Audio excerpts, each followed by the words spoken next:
नमस्कार, आपका बहुत बहुत स्वागत है मेरे YouTube चैनल सर्वे अमीन रंजय पे। मैं रंजय कुमार, विशेष सर्वेक्षण अमीन। आज हम आपको प्रपत्र 2 कैसे भरा जाएगा इसके बारे में जानकारी देने जा रहे हैं। वीडियो को शुरू से अंत तक देखें और प्रपत्र 2 जिसे रैयत द्वारा स्वामित्व धारित भूमि का स्वघोषणा प्रपत्र बोलते हैं, ये कैसे भरा जाएगा इसको देखें और समझें। और बिहार में हो रहे विशेष सर्वेक्षण जिसमें आप सभी लोगों की भागीदारी बहुत ज़रूरी है।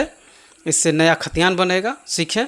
जैसा कि राजस्व ग्राम मैंने भरा बभनी और थाना है यहाँ का 4, हल्का आपके मौजा का जो भी है वो हल्का नंबर भरेंगे। यहाँ का पुलिस थाना है गम्हरिया, अंचल यहाँ का गम्हरिया ही संजोग से है, आपका अलग भी हो सकता है, ठीक है। और ये अब मैं आगे जिला मधेपुरा, मेरा मधेपुरा जिला पड़ता है, मधेपुरा मैंने भर दिया। अब आगे देखिए क्या लिखा हुआ है। रैयत का सहिस्सेदार का नाम एवं अंश अगर कोई हो सहित एवं पिता का नाम, ठीक है। तो रैयत का नाम जिनके नाम से खाता खुलना है उसका नाम भरेंगे। जैसे आप मान लीजिए आपके नाम से खतियानी ज़मीन है तो आप अपना नाम भरेंगे, आपके नाम से केवाला है तो आप अपना नाम भरेंगे। जैसे कि मैं अपना नाम भर देता हूँ रंजय कुमार। अगर मेरे सहिस्सेदार दूसरे हिस्सेदार हैं तो दूसरे हिस्सेदार मान लिया मैंने कि मेरे भाई का नाम विजय कुमार है तो हम इस कॉलम में विजय कुमार भरेंगे। उसके बाद हम पिता का नाम भरेंगे। पिता का नाम हम यहाँ पर जो लिख रहे हैं वो आपके समझाने के लिए, उदाहरण के लिए है, इसे वास्तविकता से ना लें, ये अपने कागजात के हिसाब से भरें। तो जैसे कि मैं यहाँ लिख देता हूँ, मैं अपने पिता का नाम रामचंद्र राय, रामचंद्र राय, ठीक है। अब मान लिया जाए कि इसमें मेरे और दूसरे फरीकियन हैं जिसका नाम हम यहाँ स्क्रीन पर लिख रहे हैं, गोपाल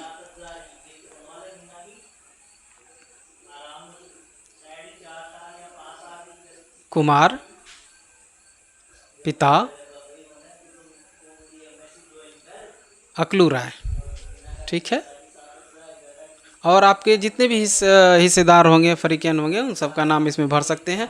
अगर एक प्रपत्र में नहीं हो रहा है तो 2 प्रपत्र 3 प्रपत्र ले करके उसमें आप भर सकते हैं।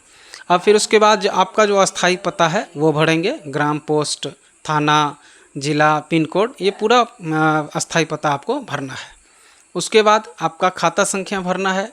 जो खतियानी होगा तो खतियान से, नहीं तो केवाला होगा तो केवाला से, और खेसरा संख्या भर देना है। ज़मीन जितना भी हो उसको आप कोशिश करें डिसमिल में भरने का।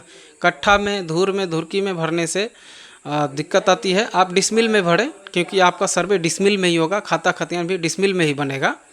और उसके बाद चौहद्दी भर दें, उत्तर, दक्षिण, पूरब, पश्चिम। ज़मीन का किस्म, ज़मीन का किस्म किस प्रकार का है ज़मीन, वो ज़मीन कृषि है कि धनहर है कि भीट है कि परती है, उसे आप अपने ज़मीन के हिसाब से भरें, जो मैं यहाँ पर उदाहरण के तौर पर दिखा रहा हूँ।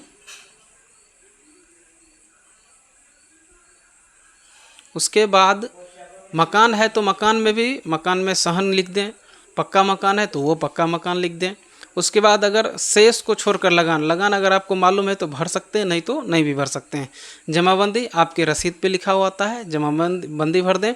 और ज़मीन पर आप जो दावा कर रहे हैं तो ज़मीन आपको कैसे प्राप्त है, खतियानी ज़मीन है या केवाला, वो आप भरें। और उसके बाद अभियुक्ति कॉलम कोई हो, अभियुक्ति कॉलम में किसी तरह का समस्या हो, जैसे 2 भाई हैं, आप चाहते हैं कि दोनों का अलग अलग दखल के आधार पर बंटवारा हो, तो उस चीज़ को आप यहाँ पे मेंशन कर सकते हैं। आप जिस जगह से इसको भर रहे हैं उस जगह का नाम भर दें। जैसे मैं बभनी से इस फॉर्म को भरा हूँ तो बभनी लिख दिया हूँ। और अपना तारीख दे दें, तारीख जिस तारीख में आप भर रहे हैं उस फॉर्म को, स्वघोषणा को, वो दे दें आप अपना। फिर उसके बाद हस्ताक्षर कर देंगे। अगर अंगूठे का निशान लगाते हैं तो अंगूठे का निशान लगाएंगे, कोई एक, या साइन कीजिए या अंगूठे का निशान लगाइए। फिर उसके बाद आप अपना मोबाइल नंबर दर्ज कर लिखेंगे, वही नंबर देंगे जो नंबर चालू हो, ताकि अमीन साहब जो भी होंगे विशेष सर्वेक्षण अमीन आपको कॉल करके बुला सकते हैं उस ज़मीन के बारे में जानकारी के लिए। फिर उसके बाद आपको 12 अंकों का आधार कार्ड नंबर भरना है। आधार नंबर भरने से क्या होगा कि सब चीज़ आधार से जुड़ रहा है, तो आपका ज़मीन का जो भी ब्यौरा है वो आधार से जुड़ जाएगा और आप आधार कार्ड से जुड़ जाइएगा तो उसको एक्सेस कर पाइएगा भविष्य में। इस वीडियो को शुरू से अंत तक देखने के लिए बहुत बहुत धन्यवाद। मेरा और भी वीडियो है उसको देखें, लाइक करें, सब्सक्राइब करें।